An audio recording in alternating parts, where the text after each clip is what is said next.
물이 바닥나고 있다. 기후변화와 환경오염으로 인간이 마실 수 있는 물이 점점 줄어들고 있다. 1993년 유엔은 우리나라를 물 부족 국가로 분류했고 전문가들은 2025년 세계 인구의 절반이 물 부족을 겪을 것으로 예측하고 있다. 이제 더 이상 물은 어디서나 쉽게 얻을 수 있는 무한한 자원이 아니다. 한정된 물을 둘러싸고 일찌감치 이를 확보하기 위해 세계 각국이 경쟁에 나섰다. 이에 따라 해수 담수화, 다양한 수처리 시스템 등 물은 미래 산업으로 급부상하고 있다. 특히 이제 중동이라든지 아프리카 이렇게 상수도망이 잘 갖춰지지 않은 곳에 이 물 산업이 아주 중요한, 인류가 직면하는 아주 중요한 문제라고 할 수가 있겠죠. 물 산업도 앞으로는 수출의 큰 어떤 중요한 어떤 아이템이 된다고 할 수 있겠습니다. 또 그러한 어떤 형태로 봐서는 물 산업의 해외 어떤 수출의 전망은 굉장히 밝다고 할 수 있습니다. 세계 물 산업 시장은 연간 5%씩 빠르게 성장하고 있다. 누가 물을 선점하느냐에 따라 엄청난 부가가치를 누릴 수 있기 때문이다. 블루골드, 제2의 석유라고 불리는 이유가 여기에 있다.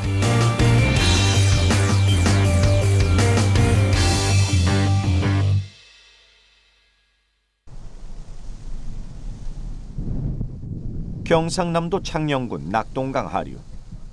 낙동강 줄기를 따라 대대로 농사를 지으며 살아온 창녕군 일대 주민들이 수개월째 부산시와 마찰을 빚고 있다.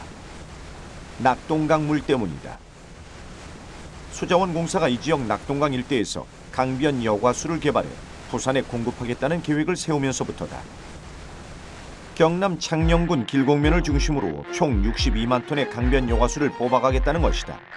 농사짓는 주민들로서는 생존을 위협받는 일이었다. 창녕군은 그 길곡면 위치가 농사를 옛날부터 대대로 조상부터 짓고 있는 하우스 단지입니다. 특용 작물, 주로 이제 고추, 수박, 오이 이런 거 엄청나게 거기에 살고 있는 터전입니다. 그런데 하우스 한 1000여 되기 때문에 그 화물에서 이 사람들이 개발하면은 물이 농업용수, 지하용수, 생활용수 고갈될 우려가 있다. 그뿐만 아니고 개발 함으로 해서 토지 이용 규제, 상수도 보호구역이라든가 공자입주인 제한이라든가 이런 걸 하면서 사유재산 침해가 일어납니다. 그중에서도 길곡면은 강변 여과수 개발로 50만 톤의 물이 빠져나가 가장 많은 피해를 입게 된다. 강변 여과수는 인공적으로 하천 옆에 물을 끌어올리는 취수정을 설치해 하천 바닥의 모래층을 통과하면서 여과된 물을 말한다. 즉, 물이 하천 바닥의 모래층을 뚫고 오면서 오염물질이 자연 여과되는 것이다. 이 물을 부산시에 생활용수로 공급하겠다는 게 수자원공사의 계획이었다. 주민들은 즉각 반발하고 나섰다.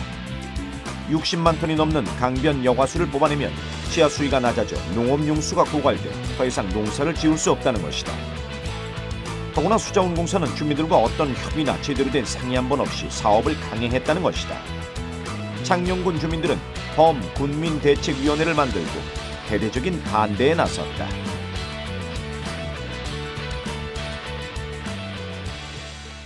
이제 우리 토양 성분이 토심이 보통 50cm입니다. 50cm에 물이 수분이 지하 수위가 이 사람들이 35m에서 물을 뺑뺑한다 하면은 일일 50만 톤입니다. 16개 공을 파서 일제히 팠을 때는 초당 약 7만 톤 물이 빠져나갑니다. 그럼 지하 수위가 강한 대로 빨리 나가게 되겠습니다. 흐름에. 빨리 나오면은 하우스 단지에 있는 수분이 전부 다 흡수되죠. 흡수되면 농작물은, 특용작물은 전부 다 말라서 물을 인위적으로 또 다시 공급을 해야 됩니다. 여러 가지 때문에 부담이 농민들한테는 피해가 가져올 것이다.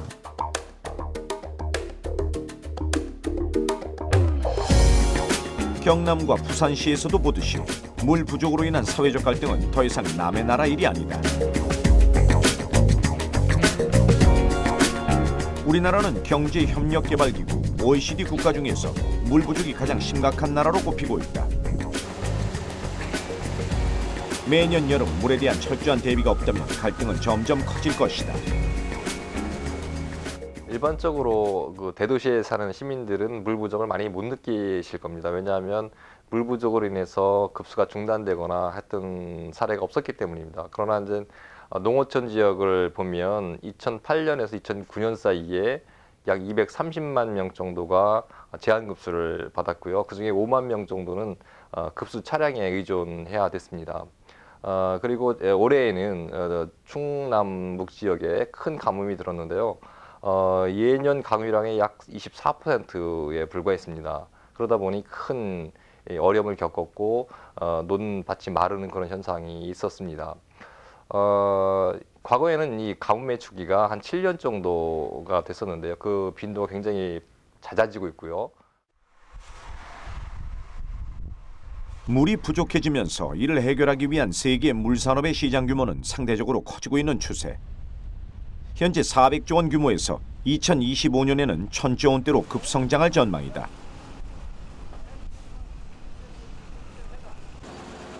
분야별로 상수도, 하수도 사업이 가장 많은 비중을 차지하고 있으며 해수 담수화, 물의 재이용 사업 부분도 눈에 띄게 성장하고 있다. 우리나라도 2000년 이후 수처리 기술력 향상을 위한 R&D 사업을 추진해왔다. 대기업들도 수처리 사업에 속속 진출했다. 특히 해수 담수화 사업을 비롯해 대규모 설비 플랜트가 필요한 물산업은 건설사들에게 차세대 성장 먹거리로 떠올랐다.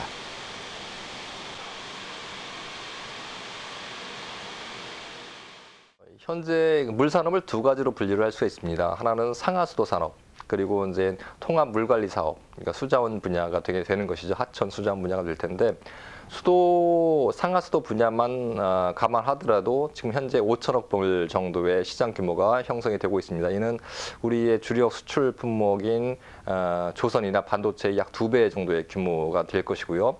2025년에는 약 8,600억 달러 정도로 성장할 그런 예측들을 하고 있습니다. 또 하나 중요한 부분이 이제 수자원 분야하고 통합 물관리 분야인데, 좀 전에 말씀드렸던 것처럼 기후 변화로 인한 그런 큰 가뭄, 홍수 이런 것들 때문에 새로운 시장이 형성되고 있는 것입니다. 예를 들어 물 산업에 있어 가장 주목받아온 분야는 바로 해수 담수화 시장이다. 일찌감치 우리나라 굴지의 기업이 진출해 중동과 아프리카 지역에서 좋은 성과를 올리고 있다. 해수 담수화는 말 그대로 바닷물의 염분을 제거해 먹는 물로 만드는 것이다. 현재 주로 쓰이는 기술은 바닷물을 증발시켜 염분과 물을 분리해내는 증발식 방법. 전통적인 해수 담수화 방법이지만 물을 증발시키기 위해 에너지 소비가 크다는 단점이 있다.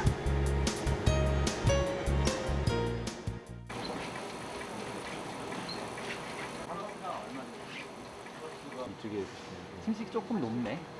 왜 그럴까? 최근 해수 담수화 분야에서 주목받는 기술은 막을 이용해 에너지가 많이 들지 않는 멤브레인이다. 우리나라에서도 멤브레인에 대한 연구가 한창이다. 간단하게 얘기하면은 멤브레인이라는 거는 필터입니다. 근데 기존에 우리가 사용하던 필터보다 훨씬 더 작은 구멍을 가지고 있기 때문에 훨씬 더 많은 종류의 물질들을 제거할 수 있다는 것이 이제 멤브레인의 장점이고요. 이전에 이런 필터가 만들어질 수 없었던 게 소재 기술이 부족했기 때문에 그런 정밀한 형태의 필터를 만들 수 없었는데, 최근에 이런 여러 가지 소재 기술이 개발됨에 따라서 이런 정밀한 필터가 만들어졌고, 그걸 통해서 우리가 좀 더 깨끗한 물을 생산할 수 있다는 것이 멤브레인의 가장 큰 장점이라고 볼 수 있습니다.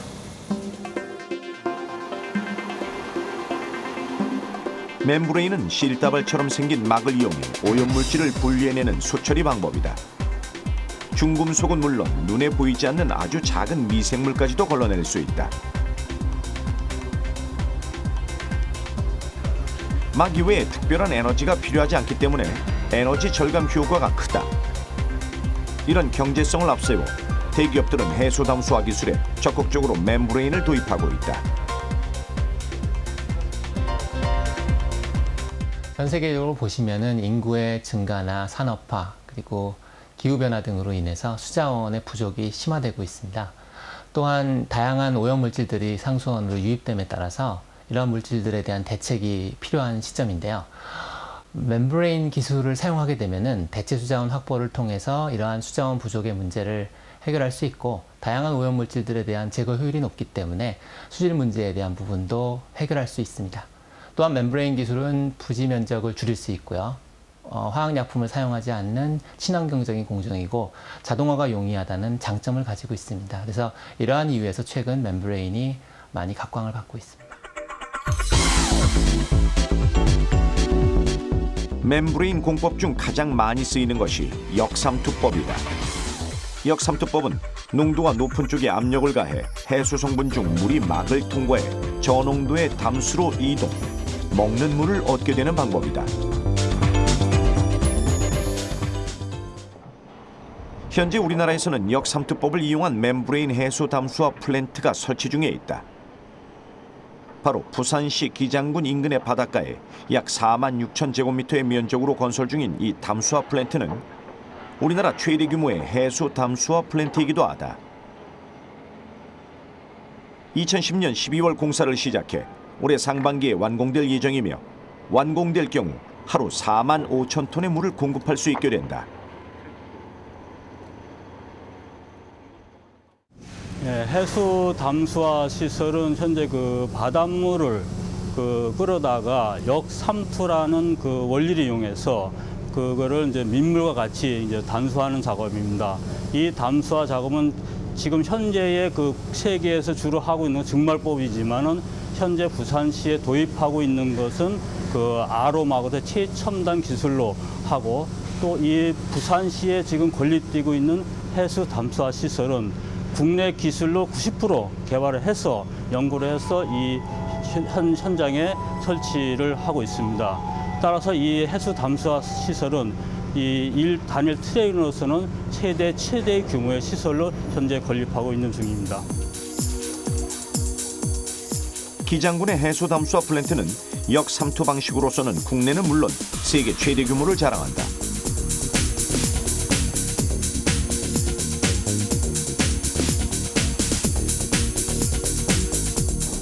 특히 90% 이상 국내 기술을 이용해 준공된다는 점에서 의미가 크다. 현재 세계 해수 담수화 시장이 증발법 위주에서 역삼투화 방식으로 전환되는 시점에서 기술을 선점할 수 있는 기회이기 때문이다.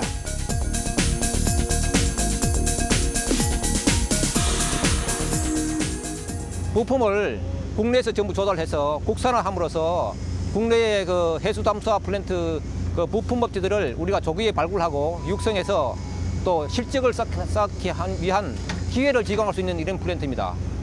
이 플랜트에서 나온 물은 부산시의 식수로 사용될 예정인 그런 국내 최초의 대용량 해수 담수화 정수장으로서 역할을 하게 되는 중요한 플랜트입니다. 그래가지고 우리 이 공사를 성공적으로 마치게 되면은 국내 업체들이 해외에 진출하여 수출을 할 수 있는 기회를 제공하게 되고. 실제 기장군 해수 담수화 사업을 통해 우리 수처리 기술은 한 단계 도약했다.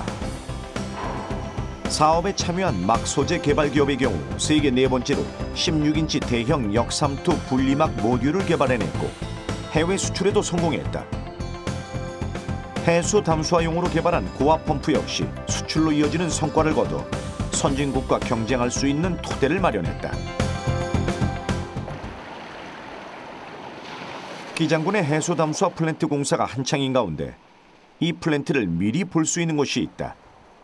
바로 건설기술연구원과 부산의 한 대학 연구팀이 함께 진행하고 있는 연구용 플랜트다. 연구용 플랜트지만 하루 1000톤의 물을 생산할 수 있는 적지 않은 규모의 플랜트다.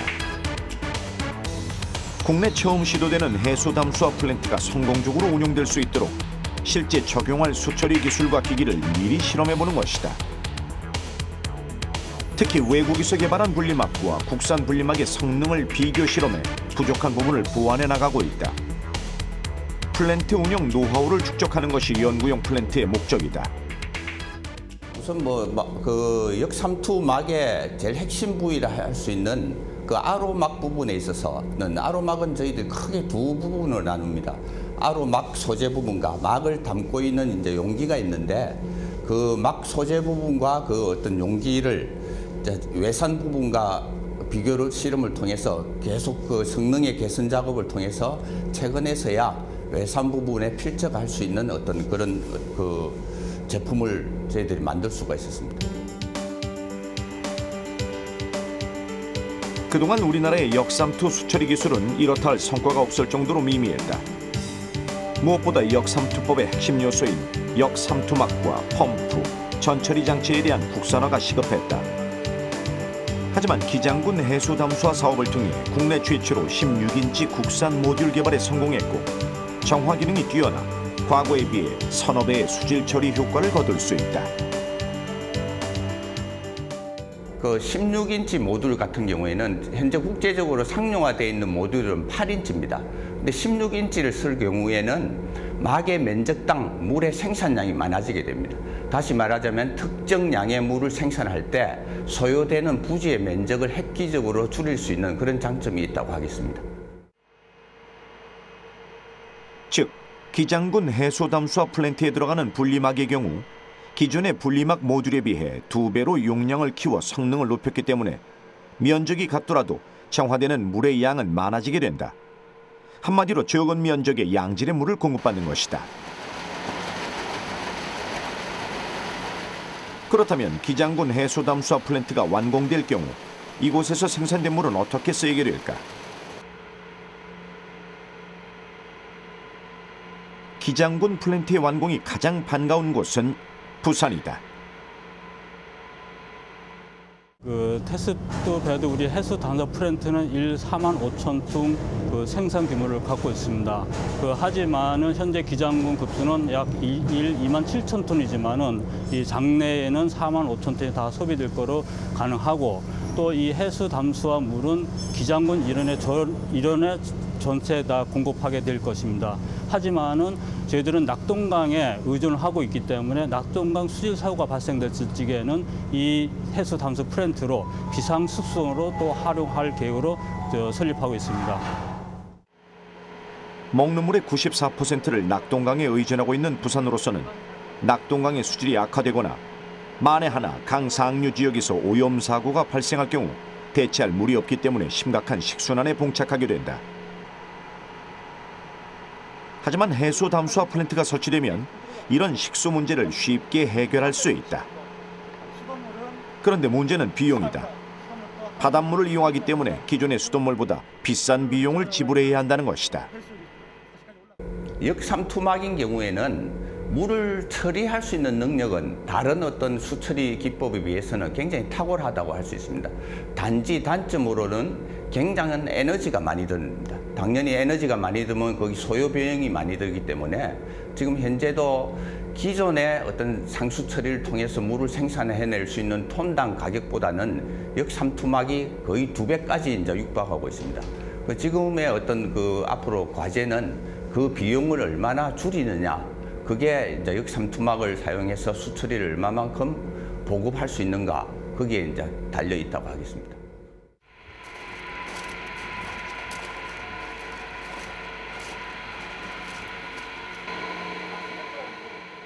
비용 문제는 부산뿐만 아니라 물 부족으로 해수 담수화 시설이 절대적으로 필요한 섬들에게도 큰 걸림돌이다.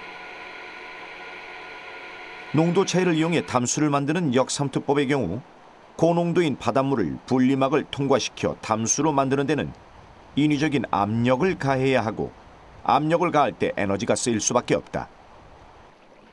하지만 해수담수화 플랜트가 설치 운영됨으로써 해수담수화 기술 연구에도 큰 변화를 불러올 것이다. 이 해수 담수화는 세계 최대 규모고 최첨단 시설로 개발되고 우리나라의 국내 기술로서 개발되는 사업입니다. 따라서 이 개발을 건립함으로써 우리 부산시에 그 물 도심 국가로 육성할 수 있고, 또 한 가지 이 최첨단 시설의 연구 시설과 학교 시설을 확충할 수 있고, 또 동부상권과 또 강서 그 해양 플랜트와 연계해서 이 해수 담수화를 그 연구 시설로 기술적으로 연구한다 하면은 제1의 그 세계 최대 규모의 해수 담수화 플랜트 연구 단지가 될 수가 있습니다.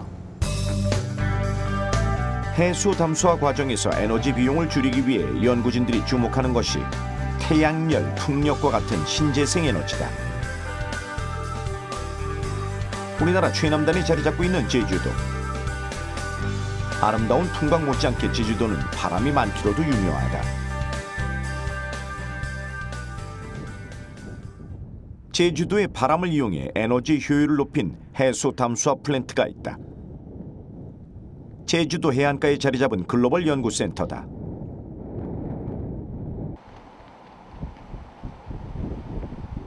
이곳의 담수화 플랜트는 전통적인 증발법을 쓰지만 풍력을 이용한 신재생 에너지를 써 화석 에너지 사용을 최대한 줄였다는 점에서 차이가 있다. 해수 담수화에 쓰이는 바닷물은 지하 150m 깊이에서 뽑아올린 용암 해수. 화산 서민 까닭에 지하 깊숙한 데서 뽑아올린 이 해수에는 미네랄이 풍부하고 15도의 온도를 일정하게 유지하고 있다. 이 해수가 담수로 바뀌는 것이다.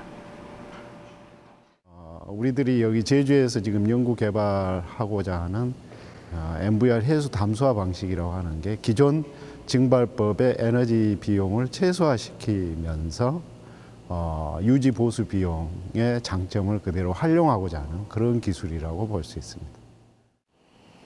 풍력을 연계한 MVR 담수화 방식은 가열과 냉각을 따로 반복하는 기존의 증발법과는 달리 풍력으로 전기 압축기를 가동한다. 또한 바닷물을 가열할 때 발생하는 수증기를 재활용해 에너지 소비를 최소화했다. 이 같은 기술로 담수 1톤을 만드는 데 필요한 에너지는 기존 증발법의 18%에 불과하다. MVR 해수화 기술은 지금까지 상용화되고 있는 증발식 시스템 중에서는 가장 경제성이 뛰어나다고 할 수 있다. 과정을 보면 지하에서 올라온 해수는 예열기에서 응축 온수로 인해 일정 온도로 가열돼 증발기로 들어간다. 이때 증발기에서는 처음 가열할 때 발생한 전기에 의해 해수가 끓기 시작하고 발생된 수증기는 관을 통해 전기 압축기로 이동한다. 이 전기 압축기는 풍력발전 전력으로 가동된다. 이렇게 만들어진 고압 수증기는 주열 교환기에 들어가 예열된 해수에 열을 전달한 뒤 예열기에서 다시 상온으로 냉각되어 순수한 물로 바뀌면 담수 탱크에 저장된다. 풍력 발전을 통해서 생성되는 에너지는요, 지역별로 차이가 많이 있어요. 이곳 제주도는 연평균 가동률이 한 25% 정도 돼요.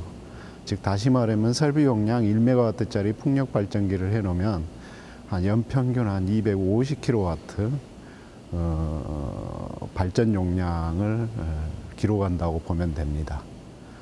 250kW 현재 우리 월정기지에 세워진 1.5메가와트 풍력 발전기를 이용해서 해수 담수화하는 그런 기술들을 현재 개발 중에 있고 어느 정도 완성 단계에 있다고 봅니다. 풍력 발전으로 전기 압축기를 돌리고 증발 과정 중 어떤 열 에너지도 배출시키지 않게 재활용한 것이 이 기술의 핵심이다. 운전에 큰 어려움이 없고 시간대별 풍력 발전량에 맞춰 운영될 수 있도록 설계돼 섬처럼 전력 공급이 원활하지 않는 곳에서도 쉽게 운용할 수 있다. 이 센터에서 최대 생산할 수 있는 물은 약 75톤. 4인 가족을 기준으로 했을 때 약 100가구가 하루에 쓸 수 있는 양이다.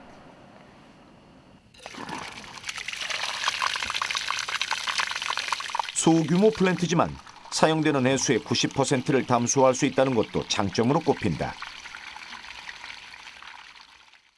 장점은 일반적으로 증발법이 가지고 있는 고농도의 농축 염수를 제조할 수 있다는 거죠. 다시 말하면 해수 담수화와 동시에 담수화가 되고 남은 염수가 생기는데 그 염수를 고농도로 농축할 수 있다. 그런 장점이 있고요. 그것은 어떤 문제점을 해결할 수 있냐면 일반적으로 해수 담수화하는데 담수를 하고 남은 농축수를 바다에 대규모로 방류를 했을 때 해양 생태계에 영향을 주게 됩니다. 그 해양 생태계에 영향을 주는 해수 담수화 기술은 미래에는 그런 기술들을 일반 상업적으로 활용하는데 제약이 굉장히 클 걸로 예상이 됩니다.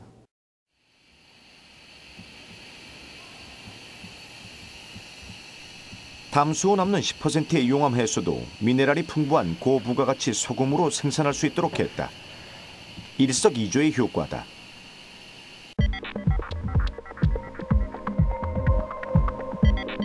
압축기에서 계속된 수분 증발로 염도가 높아진 해수는 증발기 밑에 연결된 배관을 따라 결정화 농축 장치로 보내지면 바람과 태양열에 의해 식용소금이 된다.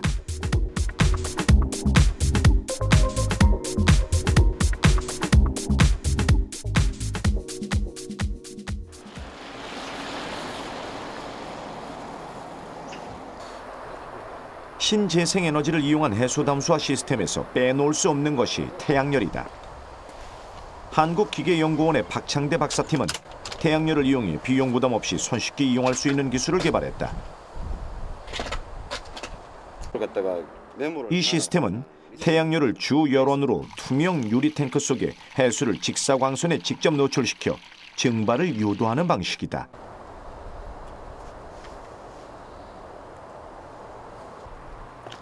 부족한 열 에너지는 엔진 배열이나 증발된 수증기가 액화될 때 발산되는 응축 잠열을 회수에 재투입한다.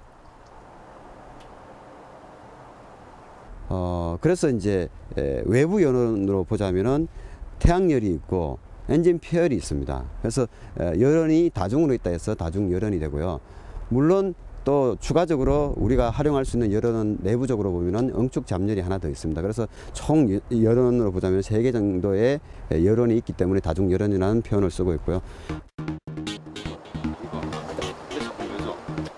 이 기술의 장점은 큰 설비가 필요하지 않고 어디서든 쉽게 사용할 수 있다는 것이다. 기존의 태양열 해수 담수화 시스템에 필요한 태양열 지별기나 축열조가 전혀 사용되지 않는다. 대신 태양열과 소형 발전기의 배기가스 폐열만 있으면 얼마든지 물을 생산해낼 수 있다.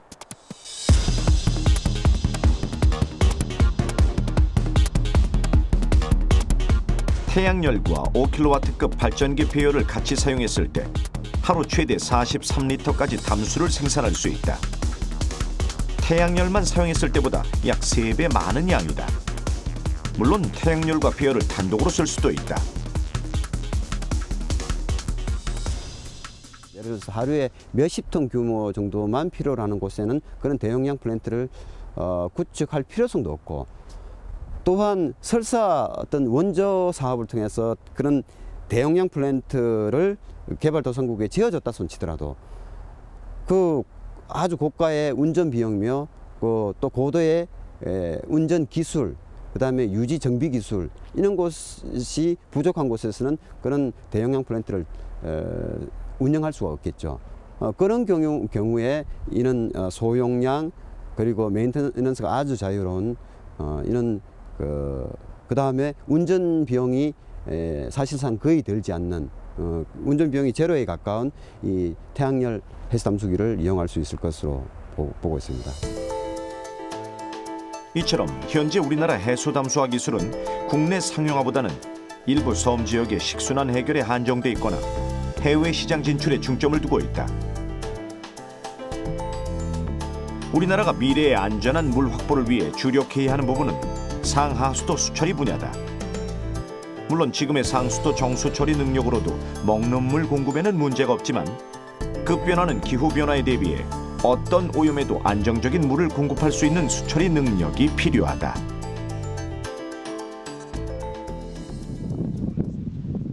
예측하지 못한 수질 오염이 지난해 발생했다. 작년 8월 계속된 가뭄과 높은 기온으로 한강은 조류가 발생해 녹색으로 뒤덮였다.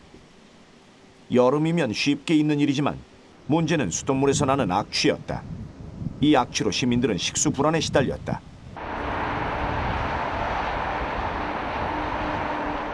그런데 당시 이 악취를 완벽하게 걸러내 화제가 됐던 곳이 있다.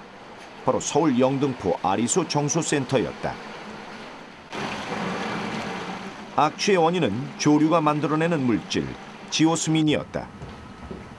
유례없는 고온으로 조류가 급속히 확산된 데다가 악취까지 겹쳐 전국의 수돗물 관리에 비상이 걸렸지만 아리수 정수센터는 170만 명에 이르는 시민들에게 안전하게 물을 공급했다. 지난 2010년 서울시가 처음 도입한 고도 정수 처리 시설 덕분이었다. 이 수처리 시설을 통해 세균은 물론 미세 물질까지 완벽하게 걸러냈다. 조류 확산으로 비상이 걸렸던 지난 여름, 아리수 정수센터의 지오스민 농도는 제로, 전혀 검출되지 않았다. 고도 처리 시스템은 정수된 물에다가 오존을 투입해서 오존으로 하여금 그 미생물을 죽이고 또 그 만냄새 그런 거를 없애는 그런 작용을 해서 그 수돗물의 그 맛을 향상시키는 그런 그 고도 처리를 하고 있는 그런 저희 정수 처리장입니다. 한강물이 정수장으로 들어와 각 가정의 수도꼭지를 통해 전해지기까지 수많은 수처리 과정을 거치게 된다. 우리나라 최고의 정수 시스템을 자랑하는 아리수 정수센터는 고도 처리 시스템으로 수돗물에서 나는 특유의 맛과 냄새까지 제거한다. 오존 가스와 활성탄을 이용해 2중, 3중으로 물을 살균함으로써 지오스민과 같은 오염물질과 미생물까지 걸러낸다.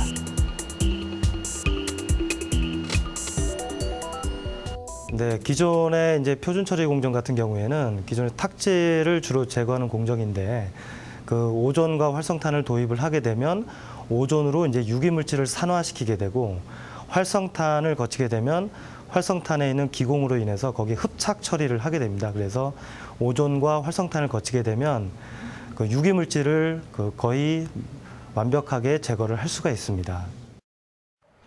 정수센터에서는 매일 맛과 탁도, 조류, 잔류 염소 등 총 10여 가지 항목에 대해 자체적인 수질 검사가 이루어지고 있다.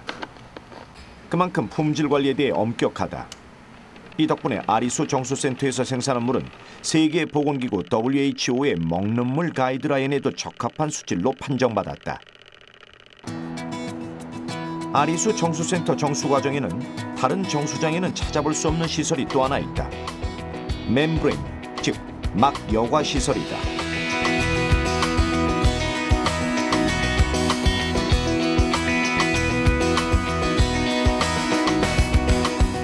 미세한 공극의 막이 불순물을 걸러내게 된다.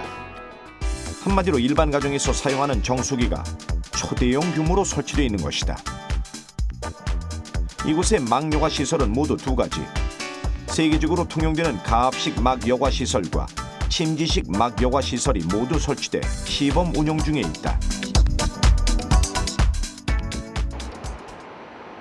막 여과 시설로 생산되는 물은 아리수 정수센터에서 하루 생산되는 60만 톤의 물 중에서 5만 톤이다. 가압식, 침지식 각각 2만 5천 톤씩 생산하고 있다. 두 가지 막 여과 시설 모두 국내 기술로 개발된 정수 처리용 분리막 시스템으로 중대형 정수장에 국산 분리막이 적용되기는 이번이 처음이다. 이 중 가압식 분리막은 침전조를 거친 물이 압력에 의해 막 모듈에 유입되고 막을 통과하는 동안 미생물이 걸러져 정수된다.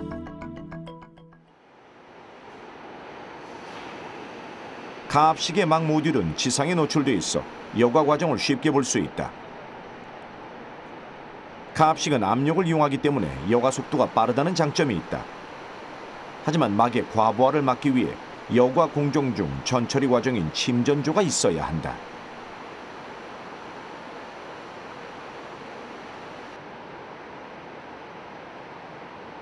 이제 이런 가압식 막국법에는 이런 속이 비어 있는 그 중공사가 이제 실타래 형식으로 되어 있는 건데요.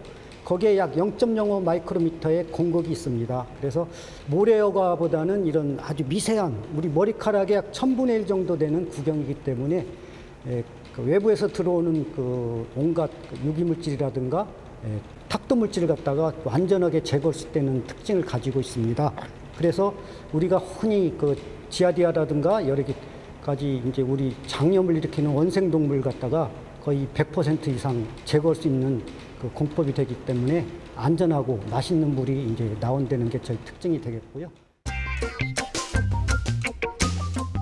가압식에 비해 침지식은 수조 안에 분리막 모듈을 담근 상태에서 여과하는 방식이다. 바깥에서 들어온 물이 수천 개의 미세한 구멍이 뚫려 있는 분리막으로 빨려 들어와 여과가 되는 것이다. 그 침식 막여과 시스템은 기존의 모래여과 방식에서는 필수적인 침전 공정이 필요 없어 설치 면적을 모래여과 방식에 비해서 50% 이상 줄일 수 있는 컴팩트한 자동화 시스템 공정입니다. 공침 공경이 0.1 마이크로미터의 국산 분리막을 사용하기 때문에 병원성 미생물을 완벽히 제거할 수 있고 약품 사용량을 무려 40% 이상 절감할 수 있는 경제적인 수처리 공정입니다.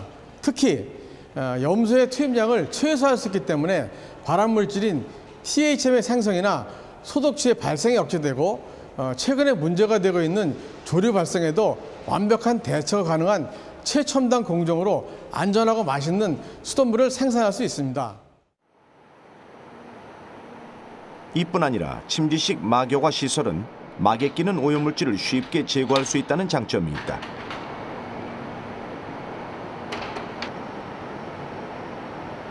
세척을 위해 약품을 쓰지 않고 여과조 아래에 설치된 송풍 장치를 통해 공기를 주입하면 이때 발생하는 물방울로 막을 세척할 수 있는 친환경 여과 공정이다. 아리수 정수센터의 시범 운영 중인 막여과 시설은 첨단 수처리 기술로 앞으로 상수도뿐만 아니라 다른 수처리 분야에도 접목 가능한 기술이다. 이 멤브레인 기술은 꼭 수돗물을 생산하는 정수처리장에서만 사용되는 것이 아니라 하수를 다시 처리해서 재이용하는 고도 하수 처리에도 이 분리막을 사용할 수가 있고요. 또 산업용수를 개발해서 공급하는 그런 시설에도 분리막이 꼭 필요하다고 이렇게 보겠습니다. 따라서 분리막 시장은 지속적으로 성장할 것이고 또 이 필요성이 높이 갈 거라고 보겠습니다.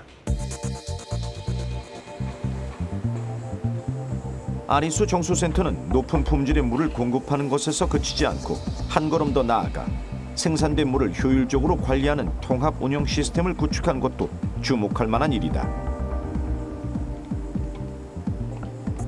첨단 IT 기술을 도입해 실시간에 물 수요와 공급, 수질, 수압 등 생산된 물의 모든 정보를 알 수 있도록 했다.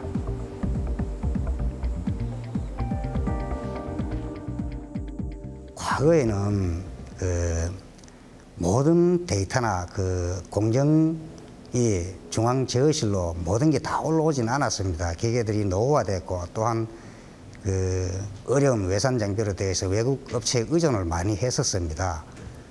그래서 최근에 새로운 현대화 장비를 이용하고부터는 중앙에서 100% 감시를 할 수 있고 양질의 수돗물을 생산할 수가 있습니다.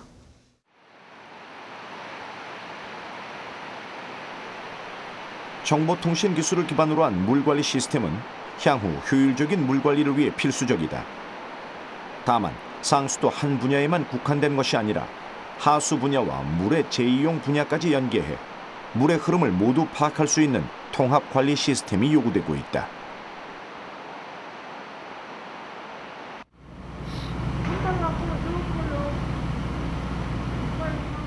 최근 인천에서는 청라지구의 통합적인 물관리를 위해 스마트 워터 그리드 사업을 추진하고 있다.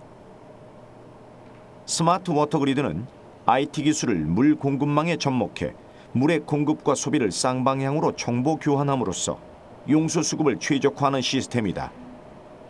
한마디로 물의 생산에서부터 처리, 재이용까지 한눈에 볼 수 있다.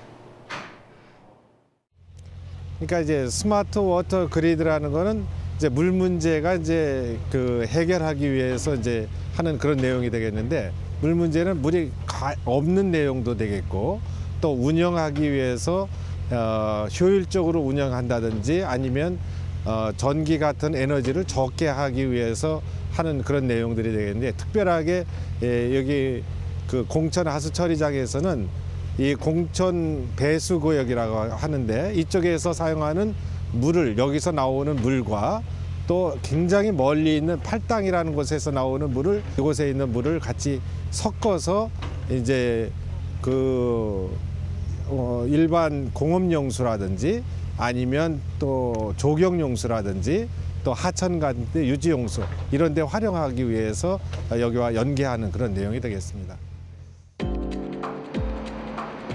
청라지구의 하수 처리를 담당하고 있는 공천 하수 처리장은 최근 증설 공사를 통해 하루 6만 5천 톤을 처리할 수 있는 대규모 하수 처리장으로 거듭났다. 과거 악취로 주민들이 기피하던 시설 이미지를 벗어나고자 모든 시설의 설비를 지하화했으며 하수 재이용률을 높이기 위해 수처리 과정에 신기술도 도입했다. 그중 하나가 멤브레인이다. 막여과 시설의 도입으로 처리 과정이 짧아졌고 하수의 정화 수준도 훨씬 좋아졌다. 이게 현재의 그 모듈에 카트리지에 들어가 있는 모듈이 되겠습니다. 그래서 공칭 공정은 0.4 마이크로미터의 가느다란 관으로 되어 있습니다. 그래서 여기에서 보시다시피 이 관을 통해서 하수 처리가 여기에 그 흡입을 해서 하수 처리를 하는 시설이 되겠습니다. 2000년 이후 우리나라 물산업은 멤브레인을 이용한 수처리 기술 개발부터 워터그리드 시스템 추진까지 숨가쁘게 달려왔다. 이 과정에서 선진국에 버금가는 기술 발전을 이루었지만 아직 남은 과제가 많다. 우리는 이제 한 3년 정도 됐다고 보겠습니다. 그래서 아직까지도 멤브레인을 제조 생산하는 기술, 그 효율성을 더 높여야 하고 또 이 시스템을 운영, 유지 관리하는 새로운 노하우를 확보해야 하는 그런 단계가 있습니다. 그래서 아직까지도 기술의 완성도를 더 높이고 경험과 실적을 더 많이 쌓아야 하는 그런 이 숙제가 남아있다고 보겠습니다. 때문에 아직 우리나라와 선진국가의 기술 격차는 어느 정도 있다고 보셔야 되고요. 다만 이 격차를 줄이기 위해서는 우리가 첨단 수처리 분야의 원천 기술을 확보를 하고요. 그다음에 수처리 플랜트에 대한 설계 기술을 확보함과 동시에 다양한 시공 실적이나 운영 관리 실적을 확보하려고 하는 노력이 필요하다고 생각이 됩니다. 이제 물산업은 과거 인프라 구축 위주의 건설 시대를 벗어나 기후와 환경 변화에 얼마나 물을 잘 관리하느냐로 그 패러다임이 바뀌고 있다. 따라서 우리도 수도꼭지만 틀면 쓸 수 있다는 생각에서 벗어나 물이 하나의 자원이라는 인식의 전환이 필요하다. 이런 인식을 바탕으로 물산업 육성을 위한 로드맵을 짜고 기술력을 키워간다면 물 부족 국가라는 오명에서도 벗어날 수 있을 것이다.